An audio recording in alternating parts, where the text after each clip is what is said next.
પાટણની ઉત્તર ગુજરાત યુનિવર્સિટીમાં થયેલા ઘર્ષણનો મામલો પાટણના ધારાસભ્ય પૂર્વ ધારાસભ્ય અને પોલીસ સ્ટેશનમાં તેઓ હાજર થયા છે। દારૂકાંડ બાદ કોંગ્રેસના નેતાઓ અને પોલીસ વચ્ચે ઘર્ષણ થયું હતું। પાટણ ધારાસભ્ય કિરીટભાઈ પટેલ, સિદ્ધપુરના પૂર્વ ધારાસભ્ય ચંદનજી ઠાકોર, પાટણ જિલ્લા કોંગ્રેસ પ્રમુખ ગેમરભાઈ દેસાઈ આજે પાટણ બી ડિવિઝન પોલીસ સ્ટેશનમાં મોડી રાત્રે એકઠા થયા।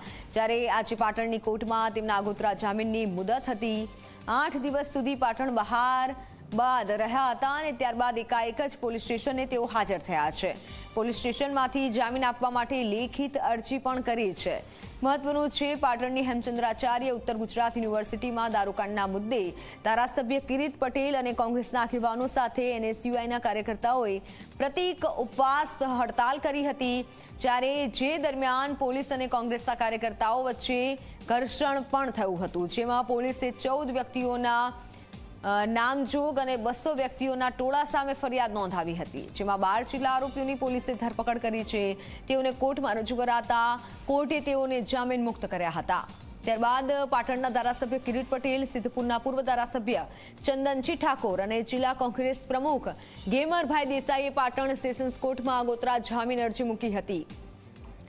જે અરજીની સુનાવણીમાં 3 મુદતો પડી હતી, ત્યારે આજે આ અરજીની કોર્ટમાં સુનાવણી થાય તે પહેલા વહેલી સવારે ધારાસભ્ય કિરીટ પટેલ, પૂર્વ ધારાસભ્ય ચંદનજી ઠાકોર, જિલ્લા કોંગ્રેસ પ્રમુખ ગેમરભાઈ દેસાઈ સહિત 22 વ્યક્તિઓ પાટણ બી ડિવિઝન પોલીસ મથકે એકઠા થયા છે।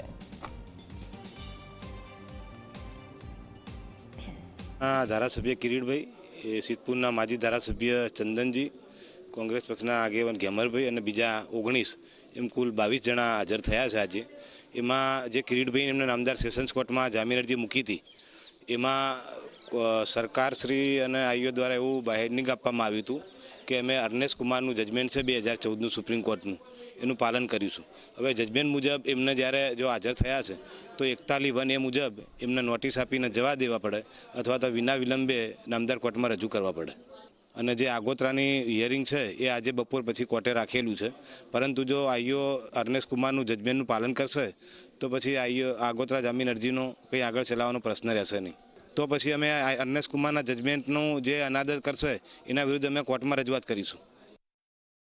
પાટણ શહેર બી ડિવિઝન પોલીસ મથકે કિરીટભાઈ એટલે કે પાટણના ધારાસભ્ય કિરીટભાઈ પટેલ સહિત જે કોંગ્રેસના આગેવાનો છે તે પાટણ શહેર બી ડિવિઝન પોલીસ મથકે હાજર થઈ જવા પામ્યા છે। કેમેરામેન નકેશ દ્રશ્યો બતાવે કે પાટણ ઉત્તર ગુજરાત યુનિવર્સિટીની અંદર જે દારૂકાંડ મામલે પાટણના ધારાસભ્ય કિરીટભાઈ પટેલ સહિત કોંગ્રેસના આગેવાનો તેમજ એનએસયુના કાર્યકરો ધરણા કર્યા હતા અને ધરણા દરમિયાન જે પ્રમાણે પોલીસ સાથે ઘર્ષણ થયું હતું તે જે અંતર્ગત પાટણ શહેર બી ડિવિઝન પોલીસ મથકે 14 નામજોગ અને 200ના ટોળા સામે પોલીસ ફરિયાદ નોંધાવવા પામી હતી। ત્યારે ક્યાંક ને ક્યાંક જે રીતે કહી શકાય કે આ મામલો કોર્ટ સુધી પહોંચવા પામ્યો હતો અને કિરીટભાઈ પટેલ સહિતના આગેવાનોએ આગોતરા જામીન પણ મૂક્યા હતા અને આજે બપોરના 3 વાગે આગોતરા જામીનની સુનાવણી પણ આજે હાથ ધરવામાં આવશે। ત્યારે આજે વહેલી સવારે 6 વાગે પાટણના ધારાસભ્ય કિરીટભાઈ પટેલ સહિતના જે આગેવાનો છે તે પાટણ શહેર બી ડિવિઝન પોલીસ મથકે હાજર થઈ જવા પામ્યા છે। ત્યારે હવે જે કિરીટભાઈ પટેલ સહિતના આગેવાનો આજે જે પ્રકારે બી ડિવિઝન પોલીસ મથકે હાજર થયા છે, ત્યારે પોલીસ શું કાર્યવાહી કરે છે તે હવે જોવાનું રહે છે। પ્રેમલ ત્રિવેદી, જે મીડિયા, પાટણ।